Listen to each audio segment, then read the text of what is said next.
কোরিয়ার বহুল জনপ্রিয় সিরিজ স্কুইড গেম। রহস্যে ঘেরা এই সিরিজ নিয়ে গোটা বিশ্বে কম হইচই হয়নি। তৃতীয় সিজনের মধ্য দিয়ে শেষ হয়েছে স্কুইড গেম। তবে এর প্রভাব পড়েছে কোরিয়ানদের উপরে। তারা রীতিমতো রাস্তায় নেমে স্কুইড গেমের চরিত্রগুলোর সাথে উদযাপন করছে, কেউ বা সেলফি তুলছে, যেন বাস্তবে ধরা দিয়েছে স্কুইড গেমের প্রতিটি চরিত্র। কোরিয়ানরা মনে করছেন এই স্কুইড গেম বিশ্বব্যাপী তাদের নাটকের সাফল্যের প্রতীক হয়ে উঠেছে। এটি এখন পর্যন্ত নেটফ্লিক্সের চার্টের শীর্ষে রয়েছে।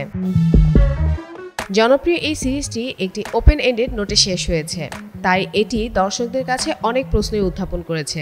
সিরিজের তারকা লি জং জে বলেন, আমি আশা করি দর্শকদের মনে যে প্রশ্ন তৈরি হবে সেগুলো নিয়ে নিজেরাই চিন্তা করবে এবং উত্তর খুঁজে বের করার চেষ্টা করবে।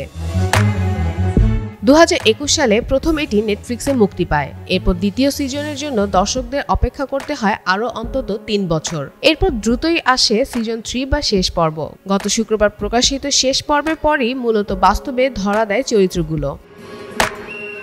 তবে কিছু দক্ষিণ কোরিয়ান নিজেদেরকে সেই সামাজিক প্রতিফলন করতে দেখেছেন যা ডিস্টোপিয়ান সিরিজটিকে অনুপ্রাণিত করেছিল। ইউটিউব সহ সকল সোশ্যাল মিডিয়াতে স্কুইড গেমের তৃতীয় সিজন নিয়ে নানা মন্তব্য দিয়েছে দর্শকরা। স্কুইড গেমের শেষ সিজনের পর্যালোচনায় একজন চলচ্চিত্র প্রেমী লিখেছেন, নাটকটি কাল্পনিক হতে পারে, তবে এটি বাস্তবতার চেয়েও বাস্তবসম্মত বলে মনে হয়। ফাতেমা ফাতেহ জান, যুগান্তর নিউজ।